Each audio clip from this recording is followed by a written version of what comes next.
अस्सलाम वालेकुम स्टूडेंट्स। हमारा जो आज छोटा सा टॉपिक है यही कॉस्ट अकाउंटिंग साइकिल एंट्रीज़ और टी अकाउंट से मुतल्लिक़ है। जो पिछली वीडियो आपने देखी उसमें हमने जो है वो जर्नल एंट्रीज़ पास की। अब जो है वो इन जर्नल एंट्रीज़ की मदद से हम जो है वो टी अकाउंट्स बनाने जा रहे हैं। तो हमारा पहला अकाउंट जो है वो मटेरियल कंट्रोल अकाउंट है। देखिए, मैं सिर्फ़ और सिर्फ फोकस रखूँगा अपने जो कॉस्टिंग के अकाउंट्स हैं उन पर।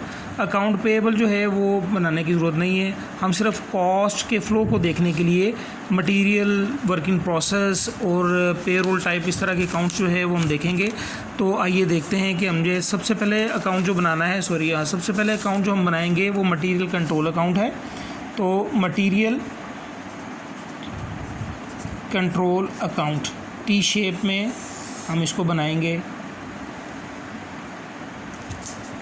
आपके सामने मटेरियल कंट्रोल अकाउंट जो है वो 1,80,000 के साथ डेबिट है। तो मैं यहाँ पर जो है 180,000 के साथ जो है वो इसको डेबिट कर देता हूँ, ठीक है। और रेफरेंस जो है वो ए लिख देता हूँ कि ट्रांजैक्शन ए है। आल दो कि मैं कॉरस्पॉन्डिंग रेफरेंस अकाउंट पेएबल भी लिख सकता हूँ, लेकिन मैं टाइम सेव करने के लिए मैंने ए यहाँ लिख दिया। उसके बाद जो है इसको मैं स्किप कर रहा हूँ अकाउंट पेएबल वगैरह को। मटेरियल कंट्रोल अकाउंट जो है वो 10,000 के साथ जो है वो क्रेडिट हो गया सेम। तो यहाँ आपके सामने जो है वो मटेरियल कंट्रोल अकाउंट को 10,000 के साथ मैंने क्रेडिट कर दिया और रेफरेंस मैंने ए ही डाल दिया। उसके बाद जो है वो आगे हम देखते हैं, आगे वर्क इन प्रोसेस अकाउंट है, इफेक्टिव रेट कंट्रोल अकाउंट है, ये भी हम बनाएंगे इंशाल्लाह। पहले मैं मटेरियल कंट्रोल अकाउंट पर फोकस करूं। ये मटेरियल कंट्रोल अकाउंट जो है 135,000 के साथ जो है वो क्रेडिट है। तो यहाँ जो है वो 135,000 के साथ, लेकिन कॉरस्पॉन्डिंग अकाउंट चूँकि दो है इसलिए मैं दो अकाउंट इस्तेमाल कर लेता हूँ। 120,000, ठीक है, और 15,000 और ये बी ट्रांजैक्शंस हैं जिसको मैंने रिकॉर्ड किया। अच्छा, ये मटेरियल कंट्रोल अकाउंट था। एट द सेम टाइम जो है चूँकि हमारे एक और नया account work in process control account आ चुका है, मैं इस अकाउंट को अब ओपन करने जा रहा हूँ। तो work in process control account इसको भी हम ओपन कर देते हैं। Work in process control account T shape में मैंने ये आपके सामने अकाउंट ओपन कर दिया। तो work in process control account जो है वो 120,000 के साथ डेबिट है। इसको मैंने 120,000 के साथ जो है वो डेबिट कर दिया और इसका जो रेफरेंस है वो मैंने ट्रांजैक्शन नंबर बी लिख दिया। अच्छा, उसके बाद जो है वो इफेक्टिव रेट कंट्रोल अकाउंट की हमें ज़रूरत है। तो इफेक्टिव रेट कंट्रोल अकाउंट जो है वो भी ओपन कर लेते हैं। नेक्स्ट पेज पर ओपन कर लेते हैं।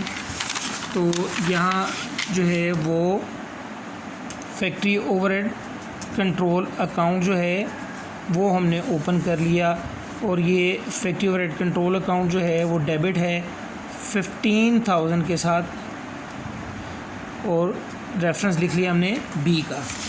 इस तरह जो है वो मटेरियल 1,20,000 के साथ ये क्रेडिट और ये 1,20,000 के साथ वर्क इन प्रोसेस डेबिट और मटेरियल 15,000 के साथ क्रेडिट। और यहाँ पर हमने क्या किया, यहाँ पर जो है वो इफेक्टिव रेट जो है वो 15,000 के साथ हमने इसको डेबिट कर दिया। अच्छा, उसके बाद आगे चलते हैं। आगे हमारी ट्रांजैक्शन है मटेरियल कंट्रोल अकाउंट जो है वो 4,000 के साथ डेबिट है। तो मटेरियल कंट्रोल अकाउंट को 4,000 के साथ हमने डेबिट कर दिया, मटेरियल स्टोर में वापस आ गया, ठीक है। कॉरस्पॉन्डिंग दो अकाउंट है, हम दो अकाउंट भी लिख सकते हैं। ज़्यादा बेहतर ये है कि दो अकाउंट लिख देते हैं। तो इसको काट के बजाय ये आपके सामने कॉरस्पॉन्डिंग अकाउंट जो है वो चूँकि इसके दो हैं, 3,000 और 1,000, मैं इसी तरह इसको जो है वो 3,000 के साथ डेबिट करता हूँ और 1,000 के साथ डेबिट करता हूँ। और ट्रांजैक्शन का रेफरेंस जो है वो बी है। ये मैंने ट्रांजैक्शन का रेफरेंस जो है वो बी डाल दिया। अच्छा, अब उसके बाद जो है वो आपके सामने इसकी पोस्टिंग मैंने कर दी। Work in process control account को 3,000 के साथ क्रेडिट करना पड़ेगा। तो work in process control account आपके सामने है, 3,000 के साथ जो है ये क्रेडिट हो जाएगा और रेफरेंस बी। और उसके बाद जो है वो इफेक्टिव रेट कंट्रोल अकाउंट जो है 1,000 के साथ वो क्रेडिट होना चाहिए। तो इफेक्टिव रेट कंट्रोल अकाउंट जो है ये मैंने ओपन किया हुआ है 1000 के साथ जो है ये मैंने इसको क्रेडिट कर दिया और रेफरेंस इसका B। उसके बाद जो है वो नेक्स्ट हम जो है वो देखते हैं। तो नेक्स्ट जो है वो हमारे सामने पेरोल कंट्रोल अकाउंट है 3 लाख के साथ। हमें पता है कि पेरोल कंट्रोल अकाउंट जो है वो यहाँ ये डेबिट हुआ और पेरोल कंट्रोल अकाउंट जो है वो यहाँ पर ये क्रेडिट हो जाएगा। तो पेरोल कंट्रोल अकाउंट अगर आप बनाना चाहते हैं तो बना लें, चूँकि ये अकाउंट क्लोज़ हो जाना है तो इसको बनाने की ज़रूरत नहीं मैं समझता। अगर आप बनाना चाहते हैं तो पेरोल कंट्रोल अकाउंट आप बना सकते हैं, ठीक है। तो मैं यहाँ नहीं बना रहा। उसके अलावा जो है वो प्रोविडेंट फ़ंड पेएबल अकाउंट अगर आप बनाना चाहते हैं तो ये भी बना लें। इसका जो है वो क्रेडिट बैलेंस आएगा। अक्रूड पेरोल जो है वो अकाउंट जो है वो आप यहाँ पर ये क्रेडिट कर रहे हैं और फाइनली आप जो है वो यहाँ पर डेबिट कर रहे हैं, तो इसको भी बनाने की ज़रूरत नहीं है, ये अकाउंट भी क्लोज़ हो जाएगा, ठीक है। कैश वगैरह पर फोकस नहीं करूँगा मैं, तो ये अकाउंट मैं नहीं बना रहा, आगे मूव कर रहा हूँ मैं। हमारे ये जो कॉस्ट के अकाउंट हैं इन पर मैं फ़ोकस कर रहा हूँ। तो वर्क इन प्रोसेस जो है वो वंस अगेन जो है वो डेबिट हो गया, ठीक है, 1,60,000। तो वर्क इन प्रोसेस 1,60,000 के साथ ये डेबिट हो गया। और ट्रांजैक्शन जो है वो इसका नंबर है C। और अगर आप यहाँ पर नरेशन देना चाहते हैं तो नरेशन दे दें, ठीक है, कोई इसमें इशू वाली बात नहीं है। चूँकि मैंने कुछ ट्रांजैक्शन स्किप किए हैं इसलिए मैं यहाँ पर नरेशन दे रहा हूँ कि ये हमारी डायरेक्ट लेबर है, ठीक है। उसके बाद जो है वो वर्क इन प्रोसेस जो है कंट्रोल अकाउंट जो है वो फैक्टिव रेट कंट्रोल अकाउंट जो है वो डेबिट हो रहा है 20,000 के साथ। तो फैक्टिव रेट कंट्रोल अकाउंट भी हमने ओपन किया हुआ है। तो फैक्टिव रेट कंट्रोल अकाउंट को ये हमारे सामने ये 20,000 के साथ जो है वो मैं इसको डेबिट कर रहा हूँ और ट्रांजैक्शन का रेफरेंस है C। और अगर आप यहाँ पर कुछ मज़ीद लिखना चाहते हैं तो आप यहाँ पर इनडायरेक्ट लेबर लिख सकते हैं, ठीक है। उसके बाद जो है वो सेलिंग एक्सपेंस अकाउंट जो है वो आपको ओपन करना पड़ेगा, क्योंकि इसका ताल्लुक़ जो है वो कॉस्ट से है। तो सेलिंग एक्सपेंस जो है वो मैं यहाँ नीचे सेलिंग एक्सपेंस अकाउंट या मार्केटिंग ओवरहेड कंट्रोल अकाउंट एक ही बात है, वो मैंने ओपन कर लिया। और इस तरह जो है वो सेलिंग एक्सपेंस जो है वो 80,000 के साथ जो है वो मैंने डेबिट किया और रेफरेंस C डाल दिया। एडमन एक्सपेंस जो है वो भी उसका T अकाउंट भी ओपन करना पड़ेगा। तो एडमन एक्सपेंस जो है अकाउंट वो मैंने ओपन कर लिया और एडमन एक्सपेंस जो है वो 40,000 के साथ रेफरेंस मैंने C डाल दिया। अच्छा, उसके बाद फाइनली नेक्स्ट जो ट्रांजैक्शन है वो कंट्रीब्यूटिंग एंट्री की है, प्रोविडेंट फंड पेएबल की। तो फैक्टिव रेट कंट्रोल अकाउंट आपके सामने जो है वो डेबिट हो रहा है 18,000 के साथ। तो फैक्टिव रेट कंट्रोल अकाउंट को 18,000 के साथ मैंने डेबिट कर दिया, रेफरेंस C ही है। अगर मज़ीद यहाँ कुछ लिखना चाहते हैं तो प्रोविडेंट फंड आप लिख सकते हैं। उसके बाद जो है वो सेलिंग एक्सपेंस जो है वो 8,000 के साथ डेबिट हो रहा है, ठीक है, रेफरेंस मैंने C डाल दिया, ठीक है। तो आप यहाँ लिख सकते हैं प्रोविडेंट फ़ंड अगर आप लिखना चाहते हैं। उसके बाद जो है वो एडमन एक्सपेंस जो है वो 4,000 के साथ डेबिट हो रहा है। तो यहाँ मैंने 4,000 रेफरेंस C और प्रोविडेंट फ़ंड की मद में मैंने यहाँ इसको एक्सपेंस को डेबिट कर दिया। उसके बाद जो है वो नेक्स्ट जो है वो हमारा जो है फैक्टिव रेट कंट्रोल अकाउंट 1,50,000 के साथ डेबिट हो रहा है। कॉरस्पॉन्डिंग 3 अकाउंट है, तो मैं फैक्टिव रेट कंट्रोल अकाउंट को जनाब अली डेबिट करूँगा विद 3 कॉरस्पॉन्डिंग अकाउंट्स, यानी जो है वो 25,000 जो है और 5,000 और 120,000, ठीक है। इस तरह जो है वो इसका मैंने रेफरेंस D डाल दिया, ये भी D है, ये भी D है और ये भी D है, ठीक है। ट्रांजैक्शन आपके सामने हमने पहले रिकॉर्ड की है और यहाँ इसकी पोस्टिंग कर दी फैक्टिव रेट कंट्रोल अकाउंट में। उसके बाद जो है वो फैक्टिव रेट अप्लाई किया, work in process control account 1,60,000 के साथ डेबिट और फैक्टिव रेट अप्लाइड क्रेडिट 1,60,000 के साथ। तो work in process control account की तरफ हम जा रहे हैं और यहाँ पर जो है वो 1,60,000 के साथ जो है वो हमने दोबारा इसको डेबिट किया, रेफरेंस E है और ये बेसिकली क्या है, फैक्टिव रेट अप्लाई, ठीक है। अगर आप गौर करें कि ये मटेरियल है, ठीक है, और ये डायरेक्ट मटेरियल है। जिसमें से 3,000 का वापस चला गया। ये डायरेक्ट लेबर है, ये इफेक्टिव रेट अप्लाइड 1,60,000 आ गया। इफेक्टिव रेट अप्लाइड अकाउंट जो है वो भी ओपन कर लेते हैं। आल दो कि हमने उसको क्लोज़ कर देना है, लेकिन ज़रा थोड़ा सा आपको आइडिया हो जाएगा कि इफेक्टिव रेट अप्लाइड जो है अकाउंट क्यों क्रेडिट और फिर बाद में डेबिट किया जाता है। तो ये इफेक्टिव रेट अप्लाइड अकाउंट जो है ये हमने ओपन किया और इफेक्टिव रेट अप्लाइड जो है 160,000 के साथ क्रेडिट रेफरेंस ई, और उसके बाद जो है वो इफेक्टिव रेट अप्लाइड, अच्छा ये दोनों हमने पोस्टिंग कर दी है। वर्किंग प्रोसेस को डेबिट कर दिया, इफेक्टिव रेट अप्लाइड को क्रेडिट कर दिया। अब जो है वो हम क्या करने जा रहे हैं, अब हम इफेक्टिव रेट अप्लाइड को डेबिट कर रहे हैं और इफेक्टिव रेट कंट्रोल अकाउंट को क्रेडिट कर रहे हैं, यानी इफेक्टिव रेट अप्लाइड को क्लोज़ कर रहे हैं। 1,60,000 के साथ इफेक्टिव रेट जो है अप्लाइड ये डेबिट हो गया और रेफरेंस ई ही है, लेकिन इसके साथ जो है वो आप इफेक्टिव रेट कंट्रोल लिख सकते हैं ताकि आपको पता चले ये वर्क इन प्रोसेस कंट्रोल है। इस तरह जो है ये अकाउंट जो है हमारा नील हो गया, ख़त्म हो गया। 1,60,000 डेबिट और 1,60,000 क्रेडिट, और ये इफेक्टिव रेट कंट्रोल अकाउंट जो है वो यहाँ पर जो है वो 1,60,000 के साथ ये क्रेडिट हो जाएगा और ये ई है। और यहाँ पर अगर आप लिखना चाहते हैं तो इफेक्टिव रेट अप्लाइड लिख दें ताकि आपको पता चले कि ये इफेक्टिव रेट अप्लाइड है। देखें ये सारी की सारी ट्रांजैक्शन जो हैं ये एक्चुअल इफेक्टिव रेट की हैं और ये अप्लाइड की हैं, और ये इनडायरेक्ट मटेरियल जो फैक्ट्री से स्टोर रूम में वापस गया था ये उस ट्रांजैक्शन को हमने रिकॉर्ड किया हुआ यहाँ पर। एनी हाउ इस तरह जो है वो कंपैरिजन में हमें आसानी रहेगी कि ये these are the actual effective rate cost incurred and this is the effective rate applied to the production. So इस तरह हम अंडर अप्लाइड और ओवर अप्लाइड का हमें अंदाज़ा हो जाएगा कि कितना अंडर अप्लाइड या ओवर अप्लाइड हुआ है। आगे चलते हैं। नेक्स्ट ट्रांजैक्शन जो है वो फिनिश गुड्स का अकाउंट हमें रिक्वायर्ड है, तो फिनिश गुड्स का अकाउंट ओपन करते हैं 4 लाख के साथ। तो नेक्स्ट जो है वो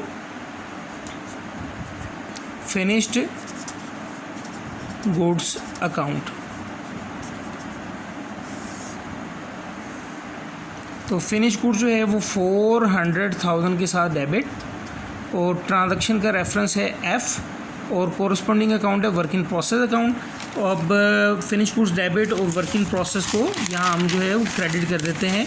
देखें आपके सामने जो है ये सारी की सारी कॉस्ट यहाँ इकट्ठी हुई है, तो यहाँ पर जो है वो 400,000 के साथ हमने work in process control account को क्रेडिट कर दिया, रेफरेंस है एफ़, और यहाँ पर आप लिख सकते हैं कि जनाब ये फिनिश गुड्स में हमने ट्रांसफ़र कर दी कॉस्ट।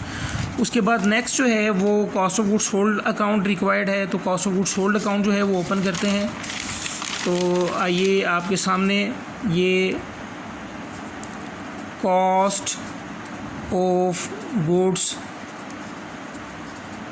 सोल्ड अकाउंट ये हमने ओपन किया, और कॉस्ट ऑफ गुड्स सोल्ड जो है वो 3,50,000 के साथ हमने डेबिट कर दिया, और कोरस्पॉन्डिंग अकाउंट है फिनिश गुड्स, ठीक है, और ट्रांजैक्शन का रेफरेंस है जी, और फिनिश गुड्स जो है वो 3,50,000 के साथ ये क्रेडिट, और रेफरेंस है जी, और कोरस्पॉन्डिंग रेफरेंस जो है वो आप यहाँ पर CGS लिख सकते हैं, यानी 4 लाख की चीज़ें बनी जिसमें से 3,50,000 की CGS को ट्रांसफ़र कर दी, ठीक है। उसके बाद जो है वो आगे कैश को बनाने की ज़रूरत नहीं है, अकाउंट रिसीवेबल जो है वो बनाने की ज़रूरत नहीं है, these are the accounts relating to the balance sheet. उसके बाद जो है वो सेल्स का अकाउंट अगर आप ओपन करना चाहते हैं तो सेल्स का अकाउंट ओपन कर लें। ओब्वियसली सेल्स अल्टीमेटली जो है वो क्लोज़ हो जाएगी इनकम स्टेटमेंट में 4,50,000 के साथ। तो अब जो है वो हम जो है वो इनके थोड़े से बैलेंसेस निकाल लेते हैं ताकि हमें मज़ीद पिक्चर क्लियर हो जाए। देखें आपके सामने जो है ये टोटल जो है इसका हम जो है वो टोटल करते हैं, और ये आपके सामने इस तरह 1,80,000 और 184,000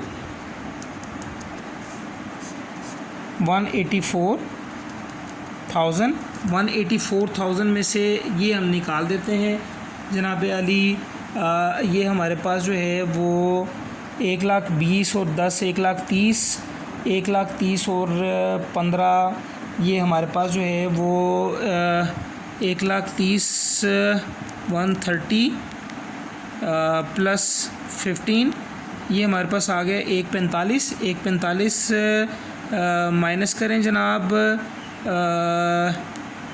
184,000, इसमें से माइनस किया तो 39,000 जो है ये हमारे पास बैलेंस बाकी बच गया। 39,000 बैलेंस कैरी डाउन, और इसको ओबियसली नेक्स्ट पीरियड में हम कैरी डाउन कर देंगे। अगर इस पीरियड का अगर हम जो है वो अकाउंट्स क्लोज करना चाह रहे हैं तो आपको पता है कि ये हमारा एसेट बाकी बच गया, ये बैलेंस शीट में रॉ मटेरियल के तौर पर या मटेरियल के तौर पर इसको बैलेंस शीट में शो करेंगे। अब वर्किंग प्रोसेस जो है उसको भी देख लेते हैं जनाब अली आपके सामने। ठीक है, ये 1,60,000 और 1,60,000, ये 3,20,000 और जमा 1,20,000 इनको ऐड करते हैं तो जनाब अली 120,000 और प्लस 160,000 प्लस 160,000 अगेन। तो इस तरह हमारे पास जो है वो टोटल जो है वो जनाब 4,40,000 वर्क इन प्रोसेस में अमाउंट गई, जिसमें से जो है वो 4,40,000, जिसमें से ये 4,03,000 की अमाउंट जो है वो निकल गई। 3,000 की जो है वो मटेरियल की वापसी हुई और 4 लाख जो है वो फिनिश गुड्स जो है उसकी शक्ल में जो है अमाउंट ये क्रेडिट हो गई। तो 4,40,000 में से जनाब अली हम इसमें से माइनस करते हैं 4,40,000 माइनस 4,03,000 तो 37,000 आई थिंक सो बाकी आपका बचता है 37,000 ये बैलेंस कैरी डाउन, और ये वर्क इन प्रोसेस का जो है वो क्लोजिंग बैलेंस है हमारा। तो बैलेंस शीट में हम इसको शो करेंगे। तो आगे हम चलते हैं, नेक्स्ट जो है इसकी तरफ मूव करते हैं फैक्ट्री ओवरहेड कंट्रोल की तरफ।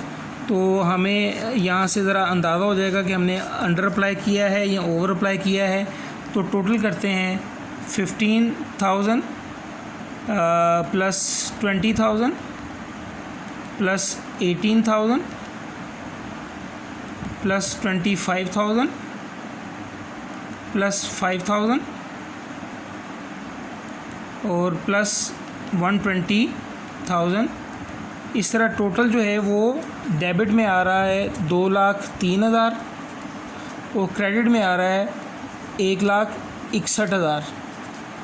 ठीक है, तो इसका मतलब है कि हमने अप्लाई कम किए हैं, एक्चुअल हमारे पास जो है वो 2,03,000 हैं, 2,03,000। ठीक है, और जो डिफरेंस है इसका जनाब अली इसमें से हम माइनस करते हैं 161,000। तो ये हमारे पास 42,000 का जो है ये अंडर अप्लाइड है। इस अंडर अप्लाइड का क्या करना है, वैसे हमें पता है कि हम इसको जो है वो cost of goods sold account में जो है वो चार्ज कर देते हैं या इंटायर प्रोडक्शन को चार्ज कर देते हैं।